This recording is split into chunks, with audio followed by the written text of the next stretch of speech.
គ្នាស្វាគមន៍មកកាន់សម្រាប់នឹងថតជាមួយខ្ញុំ Baby Gaming តើបងប្អូនធ្លាប់ឮទេពាក្យថាលើโลกនេះគឺគ្មានរបស់ free ទេហើយចំណែករបស់ថោក៏មិនមែនជារបស់ល្អដែរសម្រាប់រឿងនេះនឹងលើកយកមកសម្ដែងជូននៅថ្ងៃនេះរបស់ថោហើយនឹងត្រូវបដូរមកវិញដល់ជីវិតទៅវិញទេរឿងនេះចាប់ផ្ដើមឡើងជាមួយក្រុមយុវជនឥណ្ឌូនេស៊ីមួយក្រុមដែលវាសមត្ថការពីសិក្សាគេចង់ទៅដល់លេងក្នុងឆ្នាំនៅសហរដ្ឋអាមេរិកក្នុងចំណោមពួកគេនោះគឺ admin សុំណែនាំក្រុមពួកគេសិន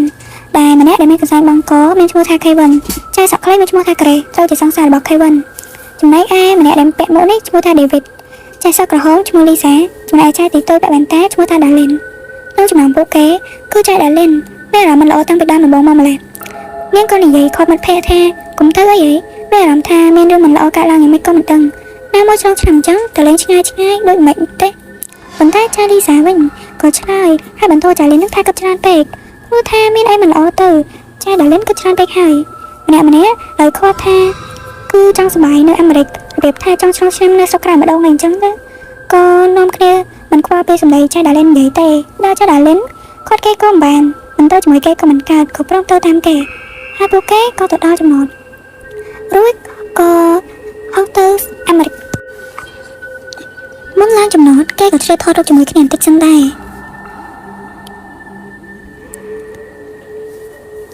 ពួកគេក៏បានមកដល់ប្រទេសអាមេរិកបានសម្រេចម្នាក់អស់កម្លាំងណាស់ប៉ុន្តែមកដល់នេះគឺគ្មានបានកក់រីសតគ្មានបានកក់អូតែលអីទេចឹងហើយក៏ត្រូវដើមមើលនេះឯងនៅតាមផ្លូវអញ្ចឹងទៅពួកគេនាំគ្នាត្រូវថាថ្ងៃដែលយើងជប់សម្រាប់នេះណាត្រូវនាំគ្នាជួបផ្ទះបានសិនហើយក៏នាំគ្នាដើររកមើលផ្ទះដល់មួយថ្ងៃហើយគ្មានក្រុមផ្ទះណាឯងក៏ទំនងសោះហើយផ្ទះនេះក៏ថ្លៃផ្ទះនោះក៏ពិបាកហើយតម្លៃនោះគឺសែនថ្លៃដូចជាដល់អញ្ចឹងប្រទេសរីកចម្រើនគឺរឿងថ្លៃអញ្ចឹងហើយអស់ពីផ្ទះមួយចូលផ្ទះមួយគឺថា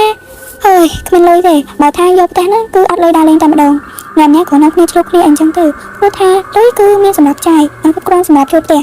ពេលនោះដែរដល់វិញចាប់តែសម្លឹងឃើញផ្ទះមួយគេដាក់ផ្លាកថាជួលសម្រាប់$10នាងក៏ភ្ញាក់ផ្អើលថាហើយក៏ថោកម្ល៉េះក៏នាំពួកម៉ាក់ទៅមើលពេលទៅដល់ហ្នឹងគឺឃើញថាជួល$10មែនតើហើយនេះមិនថោកពេកទេនៅអាមេរិកណាផ្ទះមានជួល$10ដែរវាដូចជាមិនអាចទៅរួចទេរួចមិនរួចទៅសិនហើយព្រោះថាបើថាជួបផ្ទះនេះគឺសល់លុយច្រើនណាស់ហើយសម្រាប់ដើរលេងអ្នកនិយាយពីថាអត់ខ្វល់ទេសំខាន់ចាយតិចចំណេញច្រើនពេលហ្នឹងក៏ស្រាប់តែមានអ៊ំស្រីម្នាក់បានចូលមកហើយក៏សួរពួកគេថាចាប់អារម្មណ៍ជួបផ្ទះមែនទេពេលហ្នឹងចា Darlene ក៏សួរថាពិតទេដែលថាផ្ទះនេះជួលក្នុងតម្លៃ$10នេះមិនមែនលេងសើចណាស់ដូចជាលេងសើចដើម្បីតាក់ទាញអតិថិជនអីចឹងទៅតែអ៊ំស្រីក៏បាននិយាយថានេះជាការពិតខ្ញុំដាក់ជួលក្នុងតម្លៃប៉ុន្មានឲ្យខ្ញុំតែ$10អ្នកទាំងអស់គ្នាអាចជួបផ្ទះនេះបានហើយDarleneក៏និយាយថាថោកមែនតើយើងមានអារម្មណ៍ថាដូចយ៉ាងម៉េចក៏មិនដឹងតិចមានរឿងអីកើតឡើងទៅតិចក៏មិនមែនជាម្ចាស់ផ្ទះក៏គ្រាន់តែមកហើយយកលុយទឹកបាត់តិចបោកទៅដឹងតែអ៊ំស្រីក៏នៅតែនិយាយថាផ្ទះនេះជាផ្ទះខ្ញុំឲ្យតែ$10មកឲ្យចូលនៅទៅពេលហ្នឹងDarleneក៏សម្រេចចិត្តឲ្យចាយLisaនឹងឲ្យ$10មកដើម្បីយកឲ្យលោកអ៊ំអ្នកហ្នឹងហើយនេះលុយយកទៅអ៊ំស្រីក៏និយាយថាអរគុណហើយអញ្ចឹងបាយទៅណាអ៊ំទៅហើយបន្ទាប់ពីអ៊ំស្រីដើរចេញទៅបាត់ពួកគេម្នាក់រៀនឆាប់បន្តិចដែរព្រោះថាផ្ទះនៅកណ្ដាលក្រុងផងហើយមិនក៏ថោកម្ល៉េះតែមិនខ្វល់ទេសំខាន់ជួលហើយពួកគេក៏នាំគ្នានិយាយយប់ឡើងពេលហ្នឹង Grace ក៏និយាយថាហើយមិនបាននៅក្នុងអាមេរិកហ្នឹងមានផ្ទះជួលក្នុងតម្លៃ$10ដែរណាមិនគួរឲ្យជឿទេមែនហើយ$10ហើយយើងអាចរស់នៅក្នុងផ្ទះល្អបែបនេះពិតជាចម្លែកមែនសម្លឹងទៅឃើញរូបថតនៅលើជញ្ជាំងពេលហ្នឹងDarleneមានអារម្មណ៍ថាយ៉ាងមិនដឹងទេជាមួយរូបថតហ្នឹងតែក៏មិនចាប់អារម្មណ៍វិញចំណែកឯចា Lisa ក៏និយាយកាត់ថាទៅខ្វល់ស្អីរឿងដែលសំខាន់ហ្នឹងគឺយើងជួលបានតែដែលថោកហើយបើឯងទៅគិតច្រើនណាស់កំពុងតែនិយាយគ្នាសុកស្រាប់តែតុកលើសំឡេងអ្នកណាគូទ្វារនៅខាងក្រៅក៏មិនដឹងតុកពេលនោះDarleneក៏បានទៅបើកទ្វារពេលបើកទៅស្រាប់តែឃើញក្មេងស្រីម្នាក់កំពុងតែកាន់តុក្កតាជ័រនាងក៏សួរទៅក្មេងស្រីថានេះតើនាងជាអ្នកណាទៅហើយមកទៅយកប្រឡាប់នេះមកនៅផ្ទះនេះទៅវិញបើដឹងថាខ្លួនឯងច្រឡំមកនិយាយជាភាសាឥណ្ឌូនេស៊ីក៏ផ្លាស់មកនិយាយជាអង់គ្លេសវិញហើយពេលនោះទៅដឹងថាក្មេងស្រីនោះទៅអាចនិយាយជាមួយនាងវិញបានក្មេងស្រីនោះក៏ប្រាប់Darleneថានាងឈ្មោះអេម៉ាDarleneដឹងហើយក៏សួរទៅវិញថាហើយមកធ្វើអីក្មេងស្រីប្រែជារញ៉េហើយចំណែកអាចារ្យLisaក៏សួរថានេះឯងនិយាយជាមួយអេម៉ានោះក្មេងស្រីក៏សួរថាតើអ្នកមកពីប្រទេសណាវិញDarleneក៏ឆ្លើយខ្ញុំមកពីឥណ្ឌូនេស៊ីក្មេងស្រីក៏តបវិញ តែលើកនេះនិយាយសម្លេងខ្សែមែនតើនិយាយតែថាខែមករាថ្ងៃទី1ម៉ោង12ហ្នឹងតែបានន័យថាម៉េចនេះបន្សល់ទុកតែពាក្យមកឃ្លាហើយថែមទាំងមិនយកតុក្កតាទៅទៀតបលិញនឹងខំរើសដែរប្រាប់ថាតែគាត់យកតុក្កតាទៅហើយតែក្មេងនោះរត់ទៅបាត់កំទៅចំណែកឯតុក្កតានេះគួរឲ្យខ្លាចដល់ហើយចាលីសាខំចឹងក៏សួរថាហើយកូនណាអ្នកនេះអើយកុំទៅខកប្រហែលស្អែកនោះខ្ញុំយកវិញហើយនឹងថាជាផ្លិចបន្ទាប់មកចាដាលិនក៏យកតុក្កតាទៅទុកនៅលើតុម្ខាងហើយក៏នាំគ្នាចូលគេព្រឹកឡើងម្នាក់ក៏ទៅរៀបចំខ្លួនដើម្បីទៅដើរលេងតែឃើញថាខេវិននេះគេនៅគេមិនទាន់រៀបចំខ្លួនទេចាលីខ្សែក៏ដែរហើយចំណែកឯដាវីតក៏ដែរថាបើនៅតែអត់ងើបទៀតវើយប្រយ័ត្នឲ្យដេកនៅនឹងអត់ឲ្យទៅទេពេលនោះខេវិនក៏ភ្ញាក់ហើយប្រាប់ថាមកពួកគេទៅគេមានអារម្មណ៍ស្រួលខ្លួនប្រហែលទេក្រែដែលចេះសង្សារឃើញចឹងក៏បារម្ភតិចដែរហើយនេះបងកើតអីបងមិនស្រួលខ្លួនទេមិនបាច់ទៅទេតែមានរឿងអីកុំភ្លេចគាត់ប្រាប់ពួកយើងណាមែនហើយបើមិនស្រួលខ្លួនដេកផ្ទះទៅបន្ទាប់មកស្រាប់តែកូនក្រែហើយនឹងខេវិនស្វិតម្នាក់និយាយពីថាចង់កូនដល់ហើយក៏នាំគ្នាដើរចេញទៅអើយទុកឲ្យពួកគេនៅតែពីរនាក់ហ្នឹងទៅចំណែកឯក្រែស្ពេញផ្ដាំផ្ញើខេវិនហើយក៏ដើរទៅជាមួយពួកគេដែរ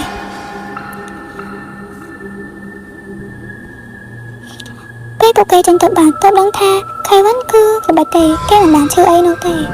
គេចុះមកក្រោមហើយក៏សួរទៅរកប្រអប់មួយគឺព្រោះថាគេត្រូវការរៀបចំកាដូជាពិសេសនិងចិញ្ចៀនសម្រាប់សុំក្រែរៀបការតើនៅថ្ងៃដែលឆ្លងឆ្នាំនៅថ្ងៃកំពុងឯងតើគេមិនទៅចង់យកពេលរៀបចំកាដូឲ្យបានស្អាតពេលគេកំពុងរៀបចំស្រាប់តែលើសំឡេងគ្រោះទ្វារម្ដងទៀតខេវិនក៏សួរថាណានោះហើយក៏ដើរទៅបើកពេលបើកក៏ឃើញថា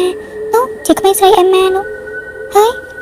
អេម៉ាគ្រាន់តែឃើញខេវិនភ្លាមស្រាប់តែនាងរើសដុំថ្មយកមកគប់កណ្ដាលភ្នែករបស់ខេវិនតែម្ដងហើយនេះក្មេងឈួតនាងធ្វើស្អីនោះហើយក៏រត់ចេញទៅបាត់ហើយសោយតែម្ដងក៏លេចទៅមើលអ្នកដើរលេងរបស់យើងវិញដេវីតគឺជាមនុស្សដែលនិយាយពីថាឆ្លើយនឹងច្រឡំ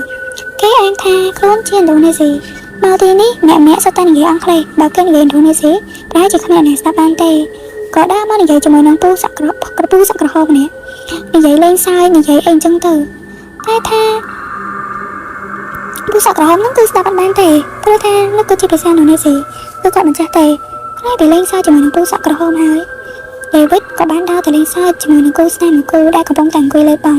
គេរំច្រៀងឌឺដងផ្លែផ្កានិយាយជាភាសាឥណ្ឌូនេស៊ីឲ្យពួកគេស្ដាប់ក៏ស្រាប់តែខាងប្រុសហ្នឹងគឺស្ទុះមកហក់ដាក់ដេវីតម្ដាយតែម្ដងថ្ងៃហ្នឹងនេះគេចេះស្ដាប់ឥណ្ឌូនេស៊ីតាស្មានតែយើងមិនដឹងថាឯងកំពុងតែឌឺដងផ្លែផ្កាដាក់យើងហើយក៏វាយខេវិតក៏វាយដេវីតឡើងចំមុខទៅនេះហើយលទ្ធផលអើយស្រី3នាក់ហ្នឹងគឺថាល្បិញមុខតែម្ដងចាយលីសាក៏បានស្ម័គ្រចិត្តទៅជួយរឿងរបស់ឲ្យដេវីតដែរតែថាគេមិនទៅគួរអាណិតពេកហើយក៏ត្រូវចាយ2នាក់ទៀតហ្នឹងមកអាប់ថាបារម្ភប្រភេទអញ្ចឹងគេដូចស្រឡាញ់គ្នាទៅចាយលីសានេះគឺថាអៀនយកតែម្ដងហើយថៃហ្នឹងអើយខ្ជិលខ្វល់ពីអាប៉ែហ្នឹងណាលើកខ្លួនឯងទៅបងមកមើលខេវិនឯនេះវិញកំពុងតែរៀបចំកាដូស្រាប់តែគេមានអារម្មណ៍ដូចជ្រៅចង់ខ្លោយ៉ាងមិនដឹងតុក្កតាតែគ្មានស្អីអេម៉ាផ្លេចយកទៅនោះគឺសម្លឹងមកគេរហូតគាត់តែដូចជាមានអារម្មណ៍ថាតុក្កតាហ្នឹងគឺសម្លឹងមករកគេធ្វើឲ្យគេមានអារម្មណ៍ថាអន់កំណត់របស់មែនទែនមិនដឹងទេគេក៏ដូរកន្លែងទៅអង្គុយកន្លែងនោះវិញក្រែងបាត់អារម្មណ៍ហ្នឹងកំពុងតែរៀបចំនោះអើយស្រួលចង់ខ្នងទៀតហើយលើកនេះទៅចាក់ស្រាប់តែម្ដងកលេចទៅមើលតុក្កតាហើយនេះភ្នែកបែរមករកគេទៀតនេះមកពីអារម្មណ៍គេទៅដឹងប៉ុន្តែណាហើយបើធ្វើអារម្មណ៍មិនល្អស្អីក៏ស្អីទៅហើយអ្នកណាទៅយកដាក់ហ្នឹងអើយស្បាត់ហើយ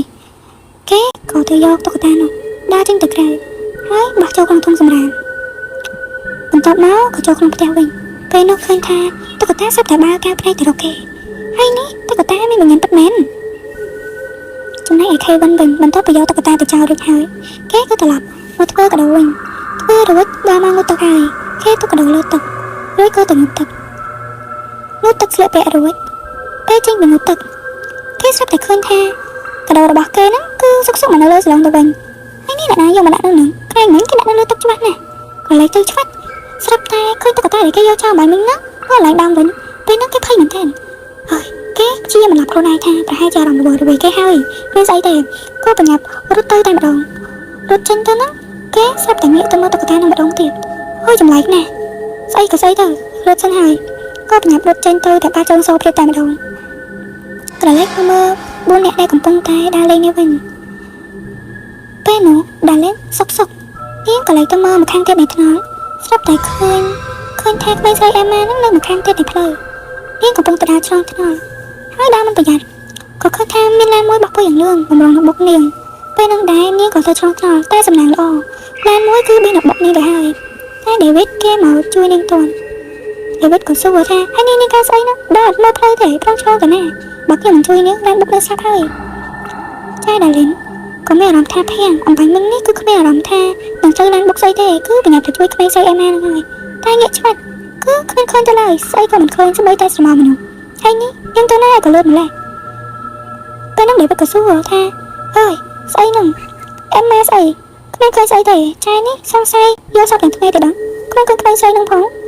ចំណែកឯក្រែដែលជាសង្សារខេវិននោះក៏ធំគេដែរថាប្រហែលជាដាលីននោះគឺគិតច្រើនពេកគឺបែបថាសម័យអីអញ្ចឹងទៅហើយវាគ្មានស្អីទេកុំមកដាក់សម្ពាធលើខ្លួនឯងពេកចាដាលីនមានអារម្មណ៍ថាដូចចម្លើយស្របពេលហ្នឹងខេវិនសង្សារក្រែក៏បានរត់មកដល់ដែរពេលក៏សួរថាប្រែងថាឈឺអីចាលីសាក៏សួរអញ្ចឹងថាមិនប្រែងឈឺអីពេលហ្នឹងខេវិនក៏ឆ្លើយថាមិនហ្នឹងគឺមានអារម្មណ៍ថាសើស្រួលប៉ុន្តែឥឡូវគ្រាន់បើហើយក៏ប្រញាប់មកគេអត់ហ៊ានប្រាប់ថាគេខ្លាចខ្មោចទេតែចាលីសាក៏ប្រាប់ថាសង្ស័យខ្លាចខ្មោចទេដឹងចំណែកឯខេវិនវិញគឺគេនៅចាំមុតដឹងគេស្អីខ្មោចស្អីគេមិនបានខ្លាចទេបន្តមកក្រែហើយនឹងខេវិនហ្នឹងគឺចាប់បានស្វែងទៀតហើយទាំង3នាក់គឺថាឃើញគេស្វែងម្ដងណាក៏ចង់តែក្អួតដែរសាច់រឿងក៏បានកាត់មកដល់ផ្ទះវិញពួកគេត្រឡប់មកផ្ទះវិញហើយយប់នេះអ្នកគឺអស់កម្លាំងមែនតើកំពុងតែនិយាយគ្នាសុកក៏លេចទៅដណ្ដើមស្រាប់តែឃើញក្មេងស្រីអេម៉ាហ្នឹងគឺនៅក្នុងផ្ទះពួកគេដាលីនក៏ស្ទុះទៅមើលទៅដាលីនគឺចាប់អារម្មណ៍នឹងក្មេងស្រីហ្នឹងមែនតើនាងក៏ស្ទុះទៅសួរថាហេតុអីបានជាអេម៉ានៅកន្លែងហេតុអីបានជាអេម៉ានៅក្នុងផ្ទះនេះអញ្ចឹងពេលហ្នឹងក្រេះក៏សួរថាហើយនេះក្មេងស្រីហ្នឹងជាណាគេលីសាក៏បានប្រាប់ទៅក្រេះថាគឺជាក្មេងម្នាក់ដែលមកគោះទ្វារយើងកាលពីម្សិលមិញហ្នឹងឯងហើយតុកតាហើយក៏ទៅបាត់នោះគឺម្នាក់ហ្នឹងហើយហេក្មេងស្រីអេម៉ាហើយនេះមកតែអីទីហ្នឹងដឹងអត់ថាចូលផ្ទះគេយកប្លុតអញ្ចឹងគឺអត់ល្អទេគឺអត់គ្រប់ផ្សិតគេអញ្ចឹងណាដែលចូលដល់អត់មានការអនុញ្ញាតអីអញ្ចឹងទៅពេលហ្នឹងដាលីនក៏បានបោកប្រែដោយសារតែមិនហ្នឹងពួកគេនិយាយជាឥណ្ឌូនេស៊ីដាលីនក៏បានប្រាប់ថាបងស្រីមិនហ្នឹងចង់ប្រាប់ថាឯងនៅក្មេងកុំចូលផ្ទះគេដល់អនុញ្ញាតអញ្ចឹងវាអត់ល្អទេអេម៉ាស្រាប់តែខឹងតែម្ដងហើយក៏បាត់ដេវីតក៏មកលងលេងនឹងនាងថាហើយនេះក្មេងស្រីទៅចូលផ្ទះគេយកប្លុតអញ្ចឹងមិននឹងល្អទៅក្មេងស្រីអេម៉ាបានឆ្លើយនឹងគេវិញដោយប្រើពាក្យជាភាសាអង់គ្លេសថា I hate you តែមានន័យថាខ្ញុំស្អប់អ្នកហើយនេះហេតុអីបានជាសុកអេម៉ានឹងស្អប់គេវិញបានស្អប់ដេវីតចឹងតែមានសំទុះអ្នកទាំងអស់គ្នាមែនតើដែលឲ្យច្រឡំឈ្មោះណាដោយសារតែរឿងបាក់តិចឈ្មោះទូផងបន្តពីនោះអេម៉ាហើយដាលីនក៏បានប្រាប់ទៅអេម៉ាថាតែនេះយប់ហើយឯងគាត់ទៅផ្ទះប្រញាប់ប៉ាម៉ាក់បារម្ភណាចឹងចាំឲ្យបងជូនទៅផ្ទះទៅអេម៉ាមិនឆ្លើយទេទម្លាក់តុក្កតាហើយដូចនាងក៏ដើរចេញទៅបាត់ហើយនេះខ្លាចអញ្ចឹងប្រយោជន៍តុក្កតាទៅទៀតហើយដាលីនខំស្រែកហៅដែរតែថាហៅមិនទាន់ទេគឺទៅបាត់លឿនមែនតើដូចរទេះអញ្ចឹងចំណែកឯខេវិនគេទៅនឹកឃើញថាក្មេងស្រីទីណាថ្ងៃមិញគឺគប់គេមកដុំថ្មក្រេះដល់លឿនអញ្ចឹងខឹងតែម្ដងហ៎ជាការពិតទេចូលហើយគេមកគោះទ្វារដូចចាប់ដងអញ្ចឹងតែលើកហ្នឹងគ្រាន់តែបោកទ្វារទៅម្ដងជាស្អីក៏បែរមកដុំថ្មដល់ម្លឹងផងក្រេះនិយាយទាំងខឹងហើយនេះហ៊ានធ្វើអញ្ចឹងដាក់សង្សារគេផងគេក៏ប្រាប់ដាលីនថាឯងនេះវាល្អទៅចិត្តក្មេងនឹងពេកណាមួយយើងមកប្រទេសផ្សេងទេចំណែកអាចារ្យលីសាក៏បន្តដែរថាបានហើយឯងមិនត្រូវទៅល្អជាមួយនឹងគ្រប់គ្នាហ្នឹងទេវាមិនចាំបាច់ទេហើយជាពិសេសហ្នឹងគឺក្មេងជន់ជាអញ្ចឹងទៀតពេលគេមកម្ដងទៀតហ្នឹងគឺគ្រាន់តែឲ្យតុក្កតាទៅវិញហើយជប់ទៅពាក់ព័ន្ធអីទៀតទៅពេលហ្នឹងដាលីនក៏ឆ្លើយដែរថាតែនេះគ្រាន់តែជាក្មេងស្រីម្នាក់ទេក្រេះក៏ឆ្លើយថាដឹងហើយក្មេងស្រីអីយកដុំថ្មគប់គេអញ្ចឹងអត់មានម៉ែឪប្រាំងមែនលោកយប់ឡើងម្នាក់ក៏នាំគ្នាចូលគេងទៅកំពុងតែគេងសុកហ្នឹងក្រេះមានអារម្មណ៍ថាដូចជាក្លិនទឹកមិនក៏មិនដឹងនាងក៏ងើបទៅយកទឹកផឹកហើយក៏លេចមកមើលដើរត្រឡប់មកវិញស្រាប់តែនាងឃើញរូប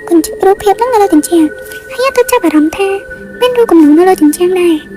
រូបគំនូរនេះជំនាញអារម្មណ៍មិនដឹងទេពេលមើលទៅកំពុងតែមើលរូបគំនូរនឹងសុកហ្នឹងស្រាប់តែ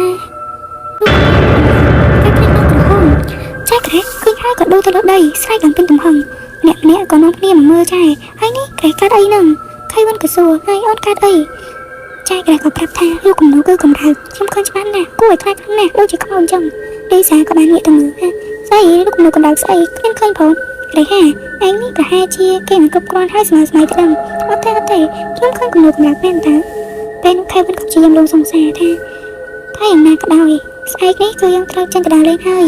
បើអូនសម្រាប់មិនគ្រាន់មិនគ្រប់គ្រាន់ទេវាអាចនឹងធ្វើឲ្យយើងឈឺណាចឹងហើយគូតែទៅគេងសិនទៅវិញចាំមកវិញម្នាក់ក្នុងគ្នាទៅគេងអើយរំខានមែនឯងអាចថាលេង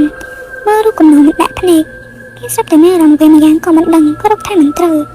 រូបគំនូហើយមើលតុក្កតាដែលគ្មានស្រីអែមណានោះកាន់មានអារម្មណ៍ដូចពាក់ព័ន្ធគ្នាមិនដឹងនោះស្អែកឡើយម្នាក់ក្នុងគ្នារៀបចំខ្លួនដើម្បីទៅដើរលេងហើយនឹងឆ្លងឆ្នាំអញ្ចឹងទៅព្រោះថ្ងៃនេះគឺជាថ្ងៃឆ្លងឆ្នាំរបស់ពួកគេហើយសប្បាយចិត្តណាស់មិននឹកស្មានថាដើរឆ្លងឆ្នាំនៅប្រទេសក្រៅអញ្ចឹងសោះបន្ទាប់មកចាលីសាក៏បាននិយាយទៅពួកគេថាពួកយើងគួរតែទៅប្រាប់ចាយ Scarlett ដែលជាស្រី Scarlett ដែលជាម្ចាស់ផ្ទះនឹងសិនទៅហើយនៅយើងមកផ្ទះយប់ហ្នឹងពួកគាត់អត់បានបើកទ្វារឲ្យយើងអញ្ចឹងទៅចំណែកឯ Kevin វិញគេនៅឡើយកំពុងតែរៀបចំកាដូសម្រាប់មិត្តស្រីគេព្រោះគេត្រូវសុំនាងរៀបការនៅម៉ោង 12 យប់នេះកំពុងតែមើលកាដូហ្នឹងក៏ស្រាប់តែលីសានឹងហៅគេឲ្យប្រញាប់ឡើងហើយនេះនៅយូរដល់កាលទៀតគេរត់ចេញទៅស្រាប់តែមានអីមួយហ្នឹងគឺដូចជាក្រាស់មកសម្លឹកធ្លាក់ចុះមកលើពីដានមកគេសម្លឹងទៅមើលតែដោយសារតែម្នាក់ហៅពេកគេមិនបានចូលទៅមើលទេតែក្រាស់នោះជាក្រាស់ស្អីគេតែសាច់រឿងបានបង្ហាញឲ្យយើងឃើញថាក្រាស់នោះគឺដូចជាក្មេងដែលបានគូរូបគំនូគ្រួសារនៅលើនោះអញ្ចឹងសាច់រឿងក៏បានកាត់មកដល់ពេលដែលពួកគេហ្នឹងគឺទៅចុចកម្ដងផ្ទះអ៊ំស្រី Scarlett ហ្នឹងដែលចាំចាប់ផ្ទះជួលណាគេមកប្រាប់ថាគេត្រូវទៅឆ្លងឆ្នាំប្រហែលនៅដល់យប់ច្រើនបន្តិចចឹងអ៊ំជួយមើលផ្ទះឲ្យគេផងជួយចាក់សោចាក់អីអញ្ចឹងព្រោះពួកគេចង់ទៅឆ្លងឆ្នាំអីឲ្យបានសុបាយអីអញ្ចឹងទៅអ៊ំស្រី Scarlett ហ្នឹងក៏ថាអត់អីទេចាំអ៊ំចាក់សោឲ្យហើយពួកគេក៏បានដើរទៅវិញទៅ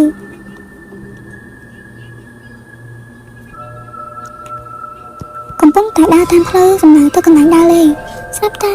អេម៉ានាងស្រាប់តែមកចូលតាមផ្លូវពួកគេម្នាក់គឺមានអារម្មណ៍ថាស្អីគេនឹងហើយនេះតាមគ្រប់កន្លែងតែម្ដងថានៅផ្ទះជួលទៅហើយនេះស្រាប់តែសុកមកឈប់កណ្ដាលផ្លូវហើយគ្មាននិយាយអីសោះពេលហ្នឹងដាលេនក៏បានទៅសួរអេម៉ាហើយនេះនាងកើតអីមានរឿងអីចង់និយាយជាមួយពួកខ្ញុំមែនពេលនោះអេម៉ាក៏ស្រាប់តែនិយាយថាខ្ញុំស្អប់ដេវីតគឺសំដៅថាគេហ្នឹងគឺស្អប់ដេវីតហើយនេះដេវីតទៅធ្វើស្អីគេនេះបានជាគេស្អប់យ៉ាងហ្នឹងបន្ទាប់មកក៏បាននិយាយពាក្យមួយឃ្លាទៀតម៉ោង 12 យប់ថ្ងៃទី 1 មករារួចក៏រត់ចេញទៅនេះពាក្យនេះលើពីរដងហើយលើថ្ងៃដំបូងហើយនៅថ្ងៃនេះដែលលិនមានអារម្មណ៍ថាយ៉ាងមិនដឹងខែមករាថ្ងៃទី 1 ម៉ោង 12 យប់មានន័យថាម៉េចតែដោយសារតែរកចម្លើយមិនឃើញគេមិនខ្វល់ទេយ៉ាងណាក៏ដោយក៏ត្រូវដើរលេងសិនដែរអ្នកម្នាក់ក៏នាំគ្នាដើរលេងថតរូបសប្បាយយប់ប៉ុណ្ណឹងព្រោះតែមិនទាន់ដល់យប់ផងក៏នាំគ្នាថតរូបសិនទៅហើយយប់ឡើងក៏នាំគ្នាមកអង្គុយអាំងសាច់ជប់ជុំគ្នាហើយចំណែកឯ Kevin វិញហ្នឹងកំពុងតែរៀបចំកាដូទុកជាប្រាយសង្សាររបស់គេ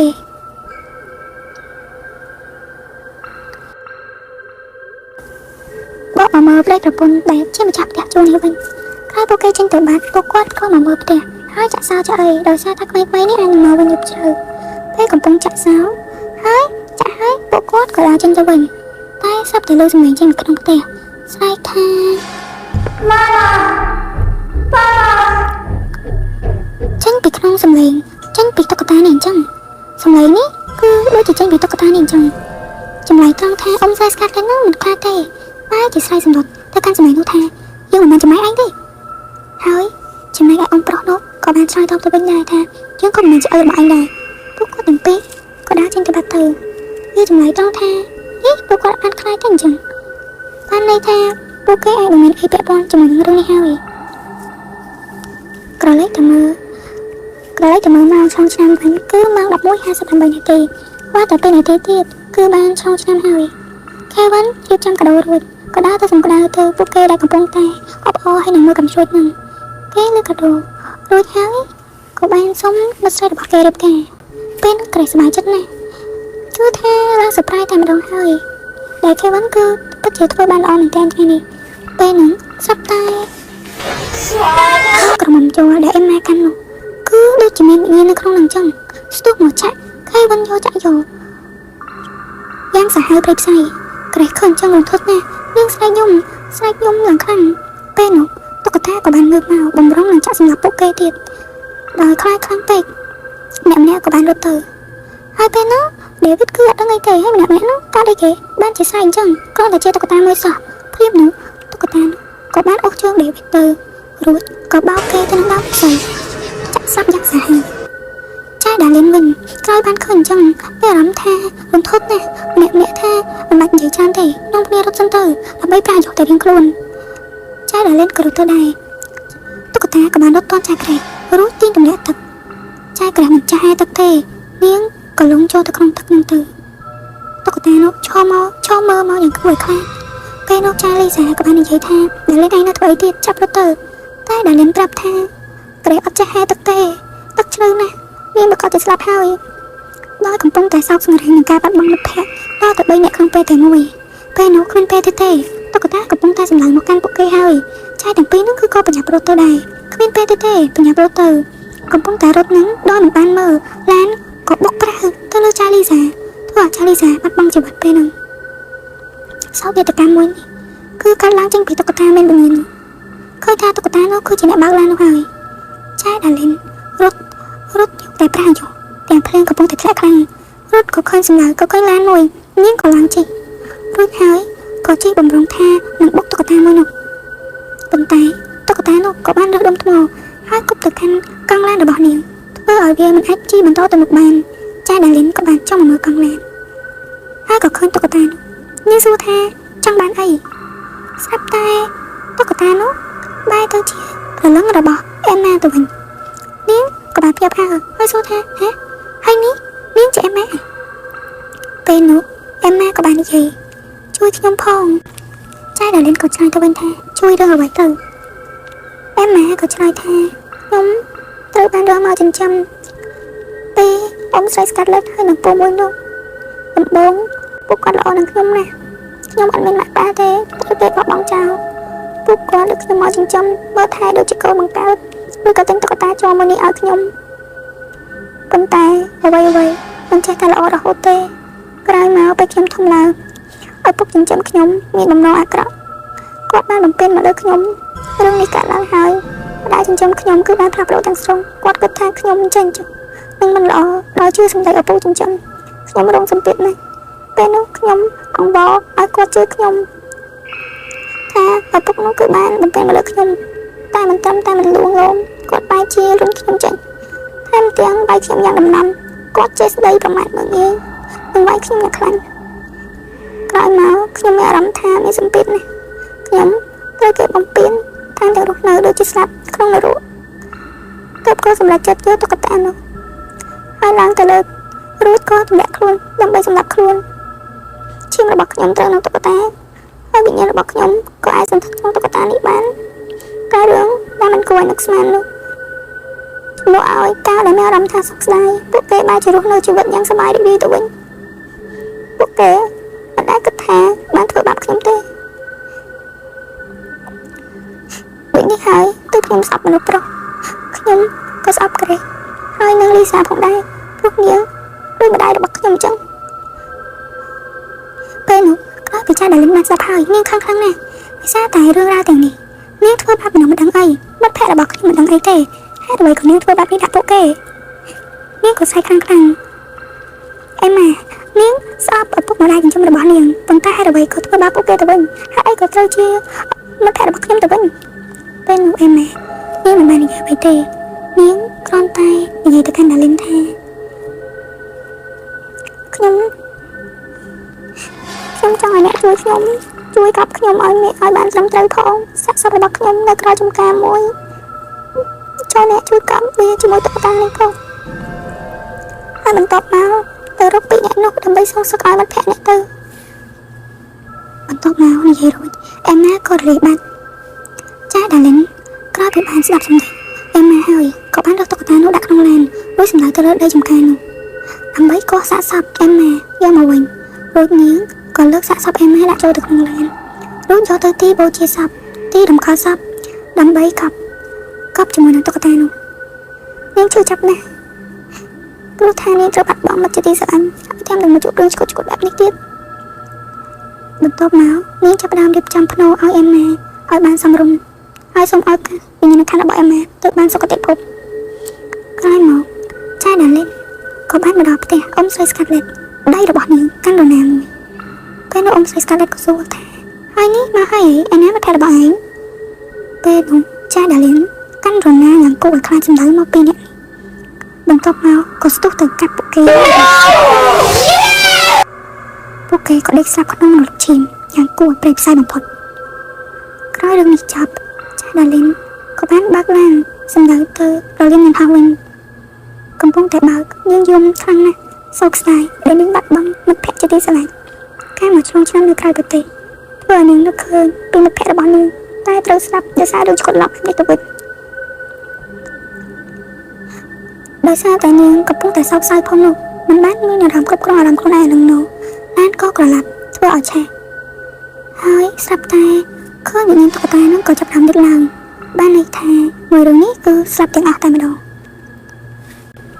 ជាចុងក្រោយដំណើរកំសាន្តក្នុងក្តីស្រណៃបានក្លាយជាសុបិនអាក្រក់រឿងនេះចាំឲ្យចង់អប់រំឲ្យយើងថាទោះដល់ទីណាក៏ដោយការគោរពទីកន្លែងនិងសីលធម៌នៃការនិយាយស្ដីគឺជារឿងសំខាន់បំផុតហើយណាមួយទៀតកុំឃើញរបស់ថោកកុំចេះតែជឿតាមចិត្តចង់ព្រោះរឿងខ្លះល្អពេករហូតដល់មិនគួរឲ្យជឿសាច់រឿងក៏បានឈានមកដល់ទីបញ្ចប់សូមអរគុណបងប្អូនអរគ្នាដែលបានតាមដានការសម្ដែងជាមួយនឹង Baby Gaming ក៏ដូចជាចុច Like Subscribe ដើម្បីទទួលបានសាច់រឿងថ្មីៗរហូតទៀតសំណួរចុងក្រោយតើបងប្អូនហ៊ានជួលផ្ទះក្នុងតម្លៃ$10បែបនេះដែរទេកុំភ្លេចកុំឲ្យប្រាប់ admin ផងជំរាបលាបាយបាយ